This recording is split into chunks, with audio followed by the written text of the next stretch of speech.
होगा, बट अभी हम लोगों ने उसकी तरफ ध्यान नहीं दिया। ओवर थिंकिंग, आप जैसे नाम में ही उसका मतलब है कि I am thinking about the situation out of the proportion which is required.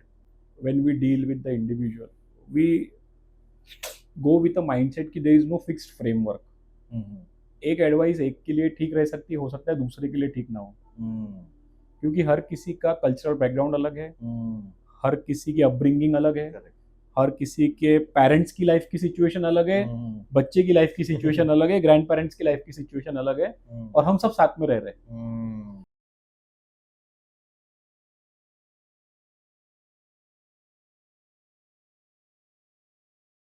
Hi, welcome back to ages voice.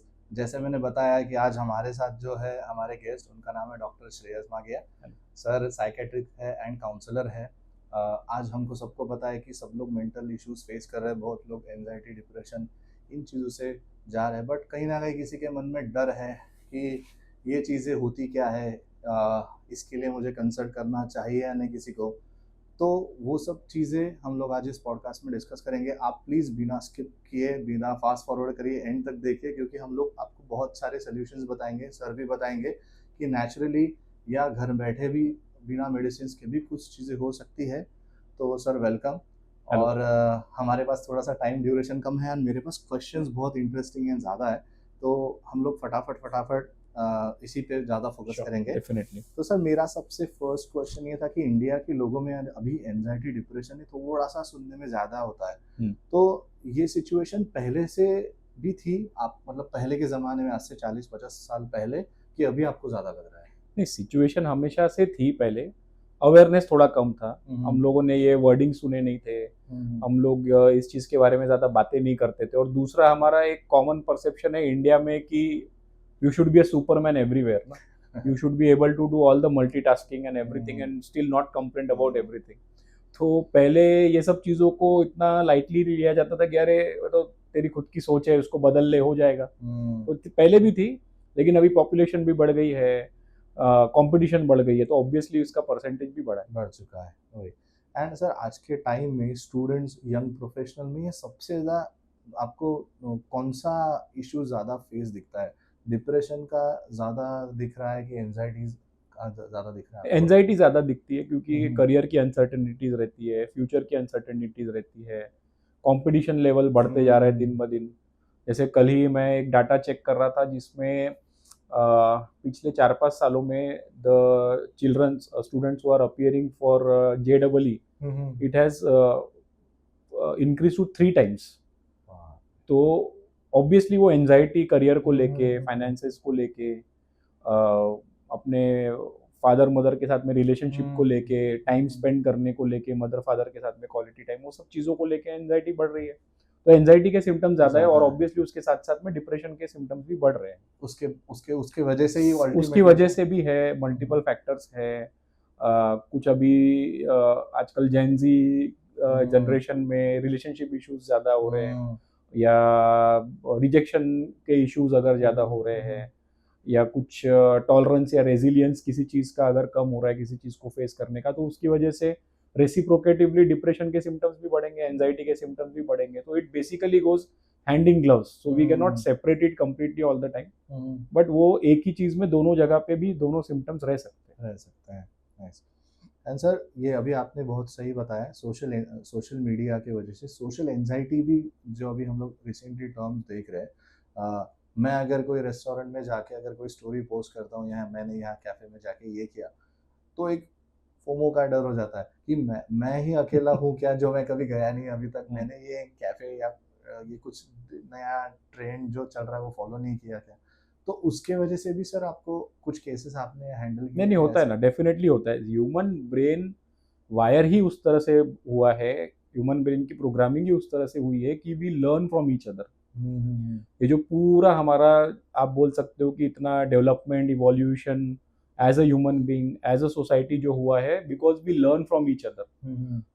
अब लर्न करते वक्त हम अच्छी चीजें भी सीखते हैं, बुरी चीजें भी सीखते हैं। तो वैसा होता है ना, पहले के ज़माने में अपन जब मिलेनियल्स ग्रो अप हो रहे थे, तो अरे वो उसको इतने इतने मार्क्स मिल रहे, तो तुझे कितने मार्क्स मिल रहे, तो तू क्यों नहीं पढ़ाई कर रहा। या मुझे भी इतने मार्क्स मिलने चाहिए, मुझे भी ये सब चीज़ें मिलनी चाहिए, वो देख के हम सीखते थे। अब वो चीज़ हाथ में आ गई है फ़ोन के रूप में, तो फ़ोन में हम देखते हैं कि अरे ये तो ये सब चीज़ें कर रहा है, तो मैं क्या गलत कर रहा हूँ अपनी लाइफ में। तो ये एक्साइटमेंट जो है वो मैंने भी फील करनी चाहिए, तो वो ऑटोमेटिकली ड्रैग हो जाता है इंसान उस चीज़ की तरफ। तो ना चाहते हुए भी बहुत बार वो फोमो क्रिएट हो जाएगा, वो अट्रैक्शन हो जाएगा, अरे यार उसका तो सब बढ़िया लग रहा है, बढ़िया कपड़े पहन के घूम रहा है, बढ़िया रेस्टोरेंट में जा रहा है, तो बढ़िया एटमॉस्फेयर इंजॉय कर रहा है वो, तो मैंने भी करना चाहिए, तो वो उस तरह से ड्रैग हो जाता है। तो बेसिकली वो सोशली रहने के फायदे भी और नुकसान भी, हम लोग उस तरफ ड्रैग हो जाते हैं उस चीज को। नहीं वही सर, और जैसे आपने बोला कि हमारे टाइम में ये होता था कि उसको इतने मार्क्स आए, तुमको, अभी ऐसा हो रहा है बच्चे बोल रहे हैं पापा उसको आईफोन लिया तो मुझे क्यों लेके, वो एक वही है, वो सोशल मीडिया के फायदे है और नुकसान भी है वो। सर आपके अभी ऐसे कोई आए होंगे जिनको करियर अनसर्टेनिटी या कॉम्पिटिशन्स, इस चीजों की वजह से कोई केसेस होता है? आते हैं ना, डेफिनेटली आते हैं। करियर तो बहुत बड़ा मेजर फैक्टर है आज की तारीख में, क्योंकि प्रॉब्लम क्या हो गया, अभी प्रॉब्लम ऑफ प्लेंटी हो गया है। पहले क्या होता था, ज्यादा पता नहीं रहते थे ऑप्शंस, तो हमारे आसपास के जो दो चार लोग रहते थे या आस पड़ोस के लोग या स्कूल के फ्रेंड्स या रिश्तेदारों में, तो हम देखते थे कि अरे इनका बच्चा ये कर रहा है, उनका बच्चा वो कर रहा है, तो हमको वो तीन चार ऑप्शन ही ज्यादा पता होते थे। अब क्या हो गया कि अभी सोशल मीडिया हाथ में आ गया, पूरी दुनिया की खबरें हमको लगती है कि हमारे हाथ में रहती है, तो हम उससे बहुत कुछ सीख सकते हैं, लेकिन उससे कंफ्यूजन भी ज्यादा क्रिएट होता है कि क्या करना चाहिए exactly, which direction to choose, कौन सी डायरेक्शन, कभी ये अच्छा लगता है कभी वो अच्छा लगता है, तो उसकी वजह से कंफ्यूजन बढ़ेगा, फिर अल्टीमेटली एंजाइटी बढ़ेगी, अल्टीमेटली फोमो बढ़ेगा, तो वो सब चीज़ों की वजह से प्रॉब्लम्स बढ़ते ही है। मतलब ये भी एक बहुत बड़ा फैक्टर है डेफिनेटली। सर बहुत लोग बाहर से ऐसे ना बहुत खुश दिखते हैं, बहुत हैप्पी दिखते हैं कि चलो मेरे साथ बहुत सही चल रहा है। आप कभी भी किसी पर्सन को देखोगे कि तो कभी भी देखो तो हंसते रहता है, कभी उसको देख के कभी लगता नहीं उसके प्रॉब्लम है, बट अंदर ही अंदर वो जो एक कोई किसी चीज़ के थ्रू डिप्रेशन से मतलब फेस कर रहा है। तो सर ऐसे केसेस भी आपने कभी मेजर किया? बिल्कुल ऐसे केसेस आते ही है। उसमें प्रॉब्लम ये हो गया है ना कि पहले की जो फ्रेंडशिप थी या पहले के जो कंपेनियनशिप जो हम बोलते थे, दोस्ती यारी की, वो एक्चुअली ट्रू कनेक्टेड आसपास के एटमॉस्फेयर से होती थी कि हम लोग खेल रहे, कूद रहे, आपस में लड़ रहे, झगड़ रहे, कुछ डिफरेंस ऑफ ओपिनियंस है, फिर उसको सॉल्व कर रहे, फिर वही दोस्त के साथ में बैठ के चाय पी रहे, घूमने जा रहे, या घर पे बैठ के मम्मी पापा के साथ में डिस्कशन कर रहे हैं, या दोस्त घर पे आ रहा है अपन उसके घर पे जा रहे हैं। अभी प्रॉब्लम दो चीज़ें हो गई है, एक तो कंपटीशन पढ़ाई को लेके, और पॉपुलेशन से की वजह से जो कट थ्रोट कॉम्पिटिशन्स बढ़ते जा रही है, उसकी वजह से हम लोग बहुत ज़्यादा टाइम नहीं स्पेंड कर पाते। आप देखोगे कि बच्चे स्कूल से आते हैं, स्कूल से फिर ट्यूशन चले जाते हैं, फिर और कोई एक्स्ट्रा क्लास चले जाते हैं, फिर और कोई चीज़ें एक्टिविटी में, तो they can not sit together for that much amount of time जो पहले होता था। तो उसकी वजह से कंपेनियनशिप कम होते जा रही है। तो कंपेनियनशिप कम होने की वजह से फिर ये चीज़ें फीलिंग में आ जाती है कि मैं शेयर किसके साथ करूँ, या मैं बताऊँ किसको, या बताऊंगा भी या बताऊंगी भी, तो वो उस लेवल तक आदमी समझ नहीं पाता है, क्योंकि वो भी उसी फेज से जा रहा है। तो वो क्या है, एक हद तक ठीक है, थोड़ा सुपरफिशियल लेवल पे, हाँ ठीक है कोई बात नहीं, सब ठीक हो जाएगा वगैरह, बट वो पेशेंस के साथ में बैठना, सुनना, डिस्कशन करना कि अरे कोई बात नहीं, ये सोल्यूशन है, अपन इसके ये बात करके देखते, वो सोल्यूशन निकालते, वो थोड़ा कम होते जा रहा है। इसकी वजह से वो एक हॉलोनेस बोलिए या फिर एक लेफ्ट आउट वाली फीलिंग बढ़ते जाती है ना, उसकी वजह से वो आदमी फिर दिल में रखता है, एक्सप्रेस नहीं कर पाता।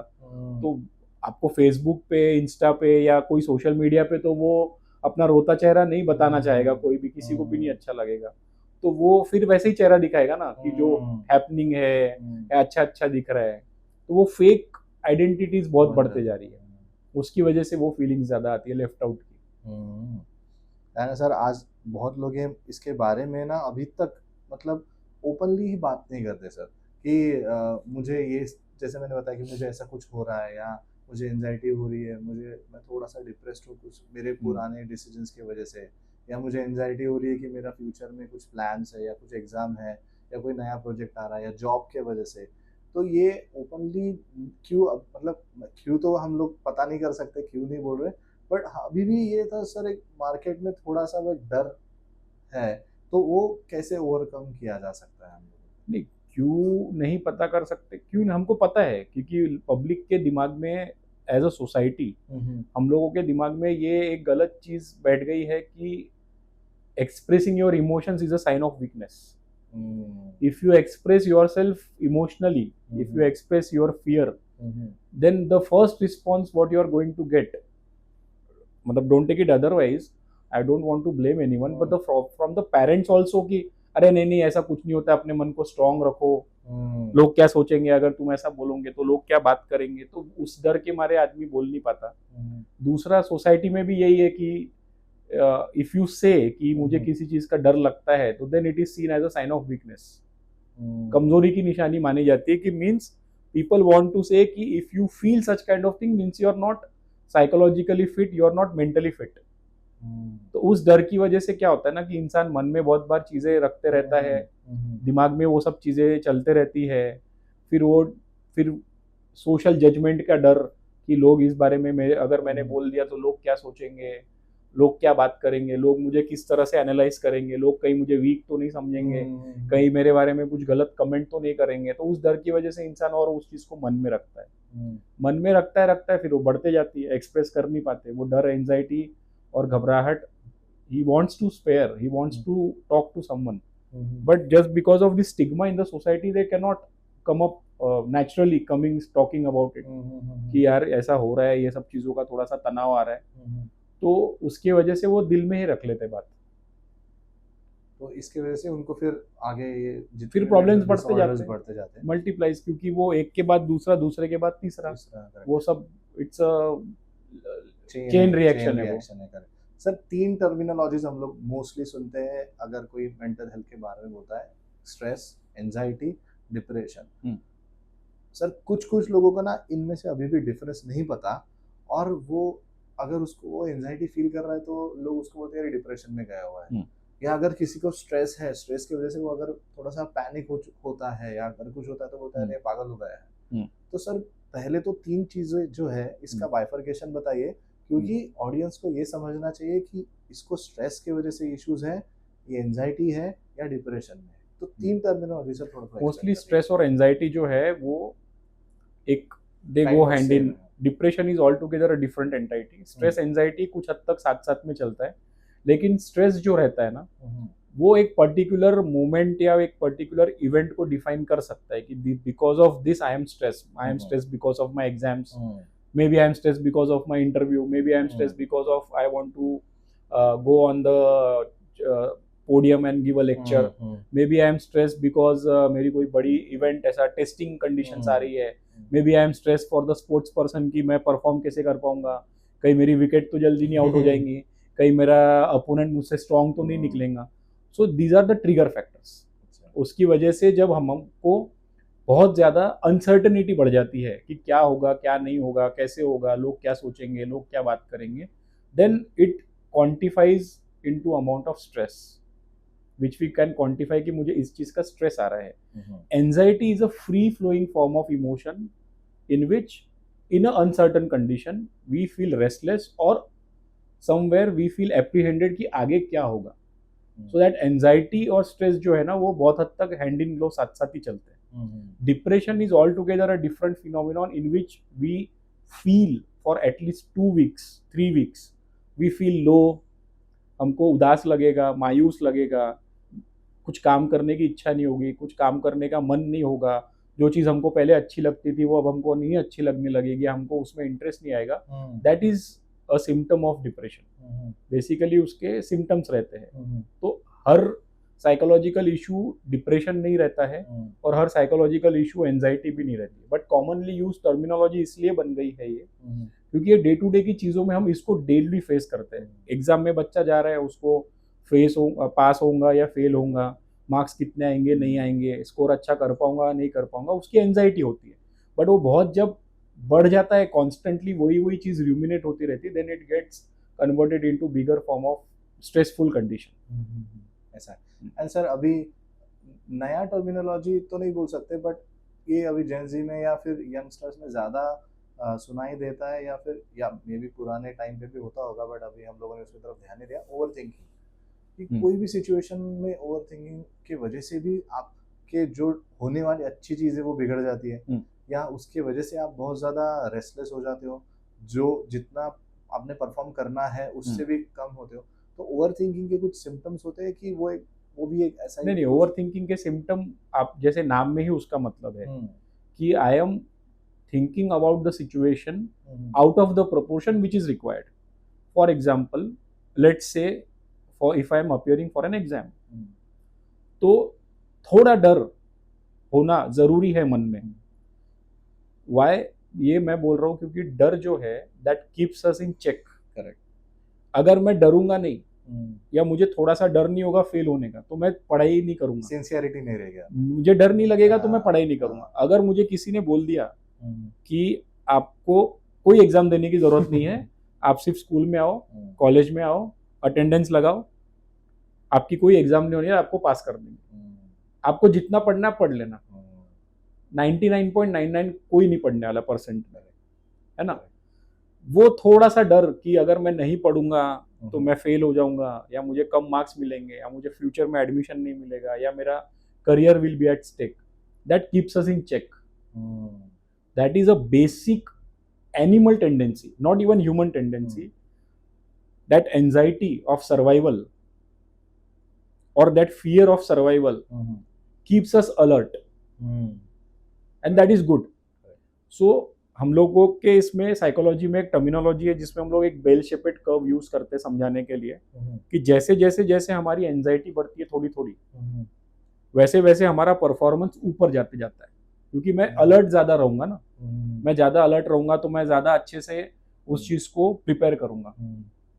There is a point when the anxiety is at higher level but my performance is also optimum, which you can feel. जब अपन कोई 12th के एग्जाम, 10th की एग्जाम, बड़ी बोर्ड की एग्जाम्स के समय पे लोगों ने फील किया होगा कि दे फील एंशियस. अंदर से कुछ ऐसा रेस्टलेसनेस फील होते रहता है, ऐसा लगता है कि कुछ सही नहीं है, but they perform well. That is the point where is called as optimum performance.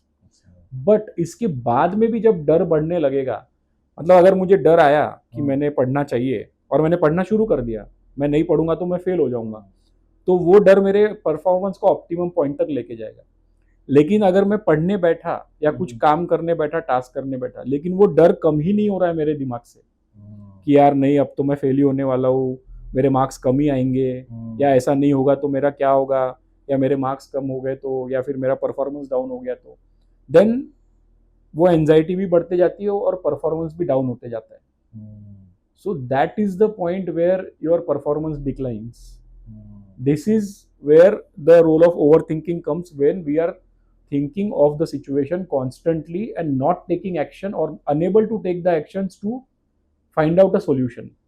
वो ओवर थिंकिंग में फिर सब एक्सट्रीम सब चीजें तक चले जाएगी. अरे कुछ गड़बड़ी होगा, मेरा तो कुछ अच्छा नहीं होगा, मैं फेल ही हो जाऊंगा, या फिर मैं परफॉर्म नहीं कर पाऊंगा तो मेरा जो डिजायर्ड रिजल्ट है वो कम हो जाएगा. तो वो ओवर थिंकिंग जो है ना, वो उस लेवल पे चले जाती है. Every form of thinking cannot be labeled as overthinking, but that overthinking, when it starts affecting our day-to-day activity and my functionality, then it is problematic. Sir अभी आपने बताया कि डे टू डे लाइफ होता है, तो day to day life में हर sir ज़्यादा से ज़्यादा सब लोग तो हमारे फ्रेंड्स एंड फैमिली के साथ ही ज़्यादा टाइम स्पेंड करते हैं. तो सर जैसे समझो कि मैं मतलब मुझे ये इशू फेस हो रहा है, मतलब मुझे ओवर थिंकिंग का इशूज है, एंजाइटी है, तो फैमिली और फ्रेंड्स इन दोनों ने क्या नोटिस करने चाहिए अगर आप नहीं हो मतलब सडनली उसका बिहेवियर में चेंजेस आने शुरू हो जाएंगे.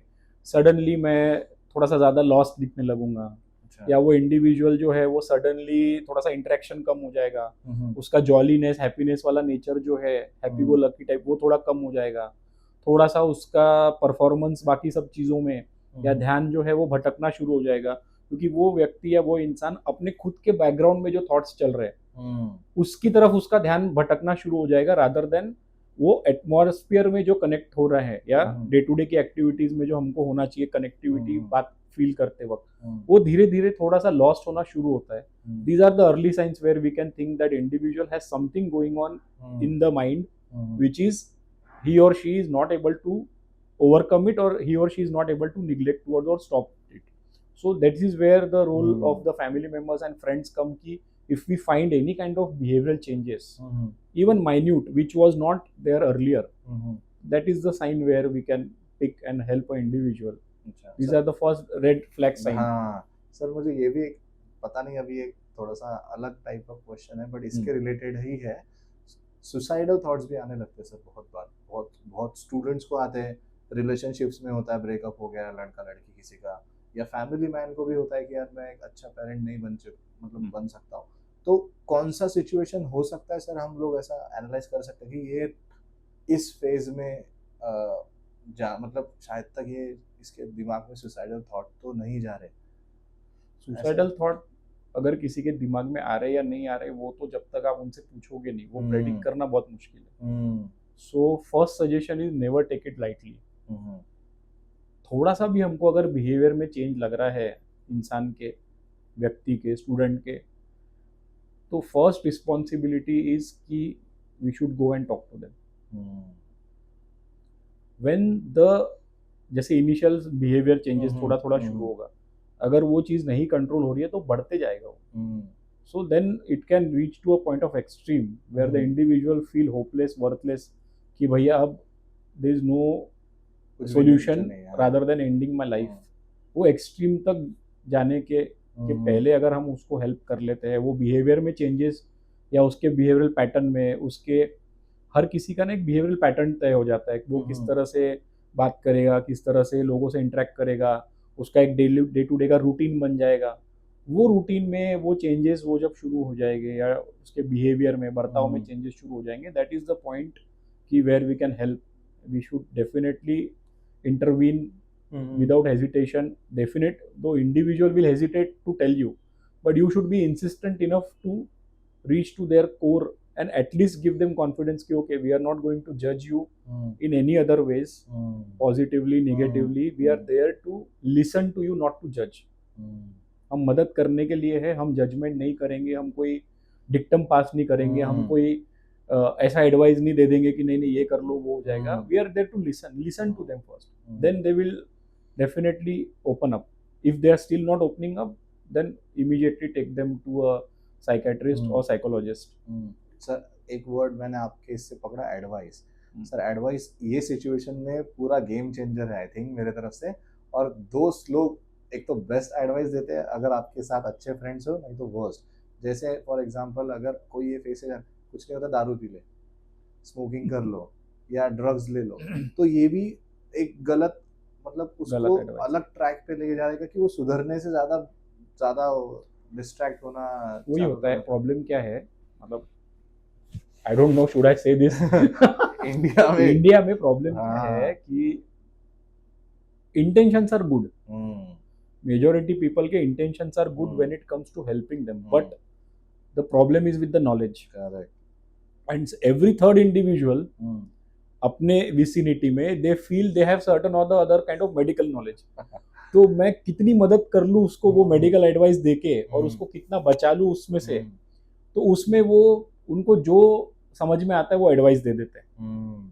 अब क्या होता है ना, डूबते को तिनके का सहारा वाली बात हो जाती है। वो इंसान पहले इतना परेशान है, वो सोचता है कि अरे चलो ठीक है यार यही करके देख लेते हैं। अब if you are lucky enough you will get a good advice, otherwise misguide करने के लिए बहुत सारी एडवाइसेस रहती है। तो ये सजेशन रहेगा कि आप ये सब चीजें मत करिए। आप एडवाइस उतना ही दीजिए जितना उस चीज को वो बंदा लेने के समझने के कंडीशन में है। आप उनको ये एडवाइस दीजिए कि चलो will take some scientific help which is available, easily available, doctors are easily available in India, you can get an easily appointment, you can talk to them and they will guide you कि what to do, rather than any vague advice which can be actually detrimental at times.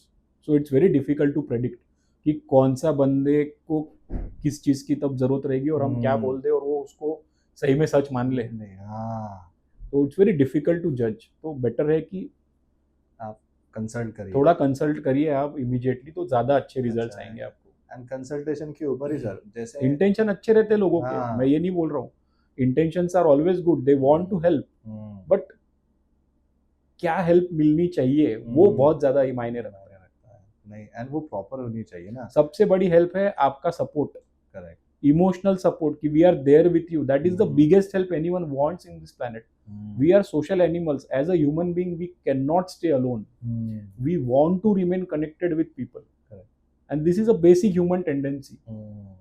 Majority people you will find ki they want to get connected in the society.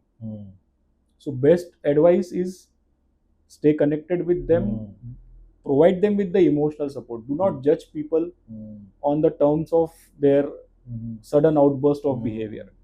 Have patience, listen to them, they will definitely open up. And sir जैसे जैसे हमने बताया consultation के बारे में, अगर sir मुझे मेरा हाथ में पेन है या मेरे नी में पेन है या मेरे बैक में पेन है, मैं स्ट्रेट अवे डॉक्टर के पास जाऊंगा. Exactly. बहुत बेसिक है कि मुझे पेन हो रहा है, मेरा स्टमक अपसेट है, मुझे हेडेक हो रहा है, मैं जाऊंगा. अगर ये इश्यूज भी मुझे हो रहे हैं तो क्यों पता नहीं अभी तक इतना साइंस डेवलप हो चुका है, डॉक्टर को या साइकेट्रिक को या काउंसलर को कंसल्ट करने में क्यों प्रॉब्लम आ रहा है इन लोगों को, यही समझ में नहीं आ रहा. एंड मैं इसी एपिसोड के थ्रू ये कहूँगा, कोई प्रमोशन के लिए नहीं कि बट उससे अगर किसी की जान बच सकती है, अगर किसी का लाइफ बहुत चेंज हो सकता है, अगर कोई लड़का सच में बहुत टैलेंटेड है, वो कहीं और जाना चाहता है, वो हो सकता है, तो प्लीज़ आप ये मत सोचो कि सोसाइटी में लोग क्या बोलेंगे, या आपको कोई पागल का स्टैम्प नहीं लगा देने वाला कि आप एक बार किसी काउंसलर के पास जाओगे. और सर उसी डर की वजह से ना इतने लोगों का इश्यूज हो रहे हैं अभी लाइफ में. मतलब लास्ट ईयर मैंने, मेरा एक अच्छा फ्रेंड सुसाइड किया उसने, छोटी बच्ची थी उसको, वो इसी के चक्कर में हुआ होगा कि उसने क्या दिमाग में चल रहा था, कभी किसी से बात नहीं किया. But very sad to hear that. हाँ, इसीलिए फिर मैं सोचता हूँ कि मेरा इंटेंशन इस पॉडकास्ट का वो भी था कि कोई ये चीज़ें या रॉन्ग डायरेक्शन में ना जाए. Try to prevent as much. Problem वही है ना कि अभी भी लोगों के दिमाग में ये गलत स्टिग्मा बैठा है कि visiting to a psychiatrist is a sign of mental weakness, psychological weakness. And second thing, you will be labelled as mad. I tell you कि मैडनेस जो एक टर्मिनोलॉजी हम लोगों ने बनाई है, it is for insanity when an individual loses the touch with the reality. तो any kind of psychological disorder, उसमें से सिर्फ 1% डिसऑर्डर है वो मैडनेस जो हमको पिक्चरों में दिखाया जाता है ग्लोरीफाई करने के लिए, और जो आपको अनफॉर्चुनेटली डेस्टिट्यूट सड़क पे दिखते हैं, वो सिर्फ 1% डिसऑर्डर है of all the psychological disorders. There are, imagine कर लीजिए 999 और साइकोलॉजिकल डिसऑर्डर्स होंगे जो वो 1% के चक्कर में बाकी के 999 लोग मदद नहीं ले रहे उस चीज के लिए. I will give you an example. जब I will not take names directly, when I was a student, I was learning, so there was a team who was shooting a picture. So they wanted to show some kind of psychiatric ward. The individual who dealing with the ward which deals with dealing the individual having some kind of psychological disorder. So they said कि हमको वो आपका जो electroconvulsive therapy होता है, जिसको layman's की language में शॉक थेरेपी बोला जाता है, वो देखना है. तो HOD की परमिशन और ये वो सब के बाद में, डीन सर की परमिशन के बाद में वो सब हुआ कि वो उनको लाइव उनको जो सेशन देखना था वैसा. तो वो सब हो गया. एक छोटा सा एनेस्थेशिया का इंजेक्शन दिया और थोड़ा सा जो भी एक माइक्रो करंट रहता वो करंट पास किया, कुछ नहीं, प्रोसीजर हो गई. बोले हो गया? सर हाँ हो गया. बोले ये तो हम दिखा नहीं सकते. बोला क्यों? फिर बोले वो इमोशंस कैसे जनरेट करेंगे, बोले हम पिक्चर में, वो हम सेंसेशनलाइजेशन कैसे करेंगे. बोला सर सॉरी, उसके लिए तो हम कुछ नहीं कर सकते. तो प्रॉब्लम क्या होता है ना कि ये सेंसेशनलाइजेशन के चक्कर में जो आपको पिक्चरों में दिखाते हैं, वो असाइलम्स के जो सीन दिखाए जाते हैं वो 99.99% फेक रहते हैं, लेकिन लोगों को वो कनेक्ट हो जाता है इमोशनली. तो प्रॉब्लम उसकी वजह से होता है कि जो प्रॉब्लम्स दूसरे इश्यूज हो रहे हैं, लोगों को लगता है कि हमको उसी तरह से लेबल किया जाएगा, जो कि फैक्ट नहीं है. We try to promote this kind of things कि ऐसा कुछ नहीं है. We take a lot of awareness programmes. हम लोगों के बहुत सारे प्रोग्राम्स चलते रहते हैं जिसमें अलग अलग डिसऑर्डर्स के ऊपर बातें हो रही है. जैसे अभी हम लोग एंजाइटी स्ट्रेस के ऊपर बात कर रहे हैं, बट समहाउ वो अभी भी उस लेवल तक नहीं पहुंच पाया है कि लोग उसको डायरेक्टली बात करें. हाँ यार मुझे एग्जाम का टेंशन हो रहा है, स्ट्रेस हो रहा है, करियर की वरी हो रही है, प्रोफेशन में थोड़े से इश्यूज जा रहे हैं, क्योंकि लोगों को क्या बताया गया है कि in India you should be superman, हाँ है ना, you should be able to manage everything. So if you are not able to manage this means you are weak. Weak. अब मैं कैसे मान लूं कि मैं वीक हूँ? वो तो मेरे ईगो सिस्टम के अगेंस्ट चला जाएगा ना, मेरे डिफेंस सिस्टम, मेरी जो इमेज है उसके अगेंस्ट चला जाएगा कि मैं वीक हूँ करके। तो फिर लोगों को पता चल गया कि मैं वीक हूँ, तो लोग क्या बात करेंगे? जबकि लोगों को कुछ पड़ी नहीं है बात करने की, लोग कोई बात नहीं भी करते। आज के तारीख में तो वैसे भी लोगों के पास में टाइम नहीं है, अपने डे टू डे की रोजमर्रा की लाइवलीहुड कमाने में इतने बिजी है लोग कि उस चीज का वो लोग कोई डिस्कशन भी नहीं करते होंगे। लेकिन मेरे दिमाग में तो घर कर जाएगा कि लोग क्या सोचेंगे अगर पता चला तो। और स्पेशली ये प्रॉब्लम जाता है कॉलेज स्टूडेंट्स के साथ, क्योंकि कॉलेज में क्या होता है ना, there is still a close knit society, we are connected to each other, we are having a batch of 100-200 people, there are different groups into that batch। तो उन लोगों को, और एक्चुअली थोड़ा बच्चों के पास में समय भी रहता है आफ्टर स्टडीज, तो वो सब डिस्कशन होते रहता होगा, कहीं ना कहीं होता है, तो उन लोगों को ज्यादा फील होता है वो, और प्रॉब्लम्स वहां से शुरू हो जाते हैं। नहीं सर, अभी हम लोगों ने इसके ऊपर ज्यादा फोकस किया डिस्कशन में कि ये चीजें होती क्या है, सिम्टम्स क्या है। Now will focus on solutions. First मेरा क्वेश्चन था कि सर मेडिटेशन या एक्सरसाइज या थोड़ा सा आपने अपना डाइट इम्प्रूव किया, हेल्थ पे ज़्यादा फोकस किया, तो क्या ये कम हो सकते हैं क्या नेचुरली? डेफिनेटली फर्क पड़ता है उससे, बट उसमें कैसा है ना, बहुत सारा बायोलॉजिकल इश्यूज भी रहता है। अच्छा, जैसे हम लोगों के फिजिकल कैरेक्टर्स रहते हैं ना, द वे वी अपीयर, मैं कैसा दिखूंगा, आप कैसे दिखोगे, मेरा फिजिकल हाइट कितना रहेगा, हेल्थ कैसा रहेगा, अपीयरेंस स्ट्रक्चर, ये सब जैसा जेनेटिकली डिसाइड होता है ना, उसमें बहुत सारी जो साइकोलॉजिकल इश्यूज है, जिसमें anxiety, depression, stress, OCD, other बाकी और साइकोलॉजिकल डिसऑर्डर्स, वो भी बहुत हद तक बहुत बार जेनेटिकली प्रीडिस्पोज रहता है उसमें। तो बहुत बार ये जो फ्लेयर अप होना शुरू होता है, तो there are lot of genetical issues, और there are some familial issues also related to it. ये सब चीज़ों से, मेडिटेशन से, एक्सरसाइज करने से, डे टू डे की एक्टिविटीज़ को कंट्रोल करने से, एक शेड्यूल फॉलो करने से, डिसिप्लिन लाइफ जीने से डेफिनेटली ये सब चीज़ों से फ़र्क पड़ता है, कम होता है। Because we live a discipline life, we get distracted from all the other kind of activities which is going to create anxiety. अगर आपको इन सब चीज़ों से डेफिनेटली शुरुआत में मदद मिलती है, तो आप डेफिनेटली इस चीज़ का सहारा लीजिए। ऐसा नहीं है कि नहीं है, करना है, उससे फ़र्क पड़ता है। लेकिन अगर ये ओवरबोर्ड हो रहा है और आपकी डे टू डे की एक्टिविटीज अफेक्ट हो रही है, आपकी फंक्शनैलिटी डे टू डे की अफेक्ट हो रही है, तो आपको डेफिनेटली साइकेट्रिस्ट से कंसल्ट करना चाहिए, साइकोलॉजिस्ट से कंसल्ट करना चाहिए। मतलब क्योंकि सर ना, हमारे इंडिया का, अगेन मैं बोलूंगा ना, कुछ नहीं होता, नींबू पानी पी लो। आपको एंजाइटी हो रहा है, थोड़ा सा वॉक पे चले जाओ, या किसी दोस्त से बात कर लो, या कहीं घूम के आ जाओ, या कोई डेस्टिनेशन पे जाके आ जाओ, तो आपको चेंज ऑफ वेदर ये सब हो, ये हम लोग थोड़े बहुत एक रीजंस दे देते हैं। Distractions, you create distractions from the core problem. ये डिस्ट्रैक्शंस काम करेंगे थोड़ी देर के लिए, लेकिन प्रॉब्लम वो सॉफ्टवेयर के अंदर चल रहा है ना, तो वो सॉफ्टवेयर जिधर जिधर जाएगा, वो डिस्ट्रैक्शन के साथ साथ उधर भी जाएगा। तो थोड़ी देर के लिए everybody likes to have a break, everybody loves to have me time, free time, जहाँ पे ये सब चीज़ों का, मुझे सर्वाइवल का स्ट्रेस नहीं है, मुझे पैसे कमाने का स्ट्रेस नहीं है, मुझे डे टू डे के काम करने का स्ट्रेस नहीं है, मुझे एग्जाम का स्ट्रेस नहीं है। Everybody likes that life, but वो कब तक? वो थोड़ी देर काम करेगा, फिर again when we are back to square and we have not resolve the issue, we will again face the same.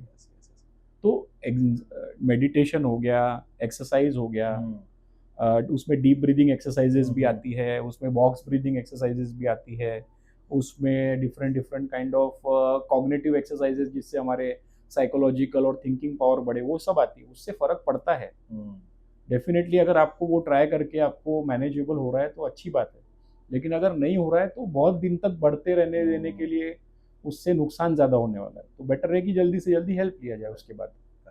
Sir मेरे पास बहुत सारे, ऑनेस्टली बहुत सारे टॉपिक्स हैं और बहुत सारे क्वेश्चंस भी है, क्योंकि मुझे सारे यंगस्टर्स लोगों ने भेज के रखे थे, बट टाइम रिस्ट्रिक्शंस है, क्योंकि हम लोग ये टॉपिक पे डिस्कस करने जाए तो 2 नहीं, ये ऐसा टॉपिक है कि इसमें पूरे दिन भर का वर्कशॉप बन सकता है, तो भी टाइम कम पड़ेगा। तो सर लास्ट क्वेश्चन जाने से पहले मेरा था कि मैं अगेन टॉपिक ये सिर्फ इंडिया पे इसलिए करना चाहता हूँ कि हमको हमारे लिए बेटरमेंट चाहिए और हमें हमें हमारे सोसाइटी का थॉट चेंज करना है। इंडिया के पेरेंट्स के लिए, इंडिया के यूथ के लिए और स्टूडेंट्स के लिए मैं सबके बिहाफ पे ही बोलना चाहता हूँ कि उनके लिए सर बेस्ट सजेशन क्या रहेगा, क्योंकि आपको सारे पॉइंट्स पता है क्यों ये चीज़ें हो रही है हमारे यहाँ पे, कैसे हो रही है, तो उन सब के लिए एक मैसेज एंड प्लस एक सोल्यूशन काइंड ऑफ आप बताइए थोड़ा सा। देखिए कैसा है ना,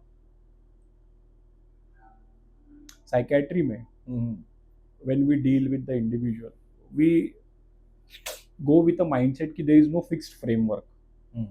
एक एडवाइस एक के लिए ठीक रह सकती है, हो सकता है दूसरे के लिए ठीक ना हो, क्योंकि हर किसी का कल्चरल बैकग्राउंड अलग है, हर किसी की अपब्रिंगिंग अलग है, हर किसी के पेरेंट्स की लाइफ की सिचुएशन अलग है, बच्चे की लाइफ की सिचुएशन अलग है, ग्रैंड पेरेंट्स की लाइफ की सिचुएशन अलग है, और हम सब साथ में रह रहे हैं, और हर किसी के स्ट्रगल्स उसके जनरेशन के हिसाब से अलग है।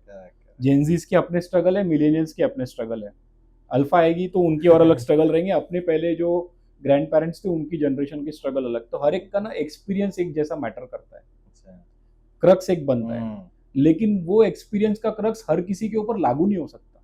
तो सबसे बड़ा एडवाइस तो ये रहेगा कि पेरेंट्स को और उनके ग्रैंड पेरेंट्स को कि हमारे ज़माने में ऐसा होता था तो तुम लोगों ने भी वो करना चाहिए, वो एक एडवाइस ब्लैक एंड व्हाइट में कभी लागू नहीं कर सकते, हम लोग यूज नहीं कर सकते उसको।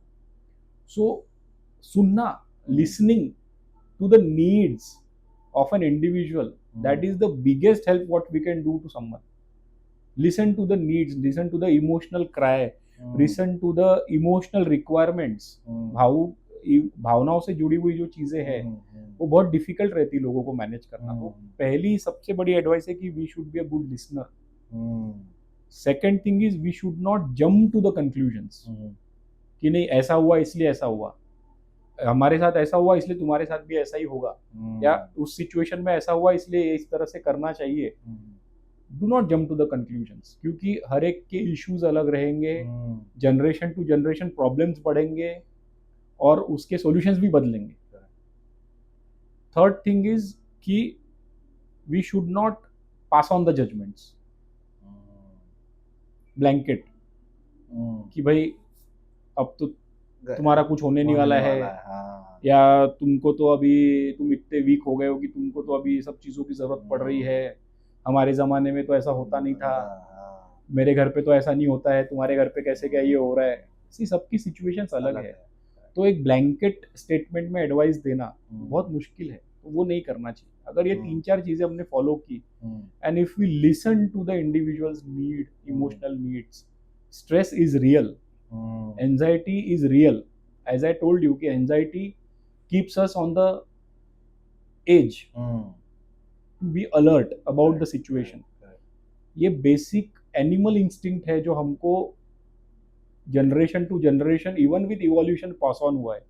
There is a part of brain which is called as amygdala, उसका काम ही है कि वो एंजाइटी को प्रोसेस करे और फील करे कि there is no threat to your survival.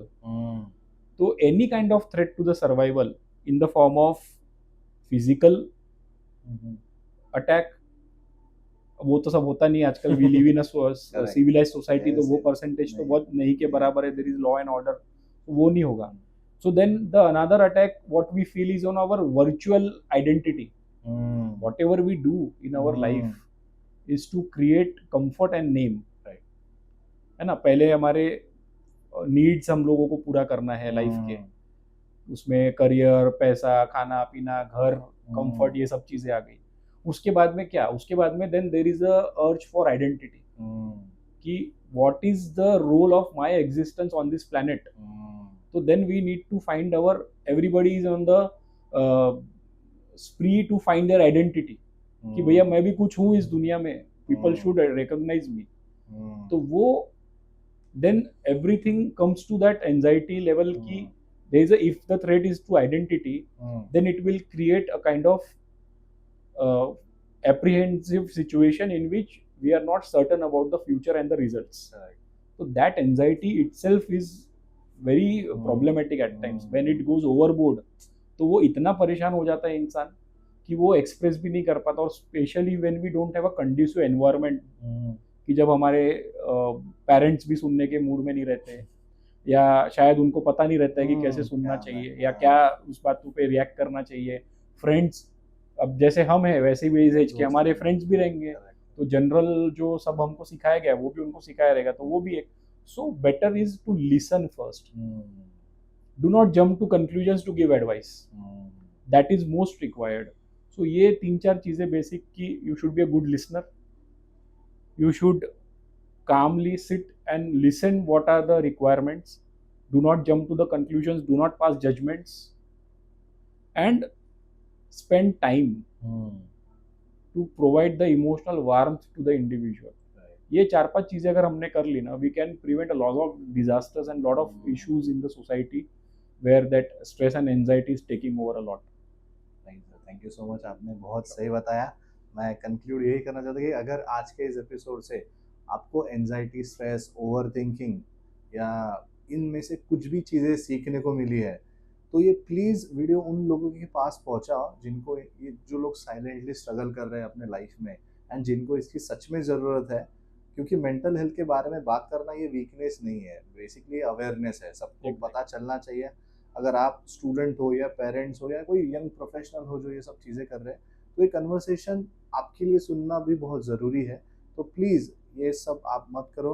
और ऐसे आपके भी पहचान में अगर कोई आपको पता है कि ऐसा कोई सफ़र कर रहा है, तो बिना कोई हिचकिचाहट उसको आप कंसल्ट करिए, उसके सुनिए। अगर सुन के वो चीज़ें हल होती है तो बेटर है, या फिर अगर नहीं होता है तो आप प्लीज़ सबसे ज़्यादा किसी को डॉक्टर को कंसल्ट करिए। क्योंकि मेंटल हेल्थ इग्नोर मत करिए, समझिए इस बात को एंड उनको सपोर्ट दीजिए ज़्यादा से ज़्यादा, सो दैट वो हील हुए एंड सब सोल्यूशन उनको अच्छे से मिले।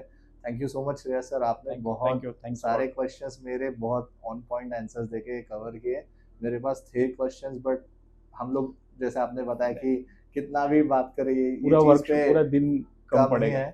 But thank you so much. ये वीडियो ज़्यादा से ज़्यादा लोगों तक शेयर करिए एंड चैनल सब्सक्राइब करिए। Thank you so much. Thanks a lot.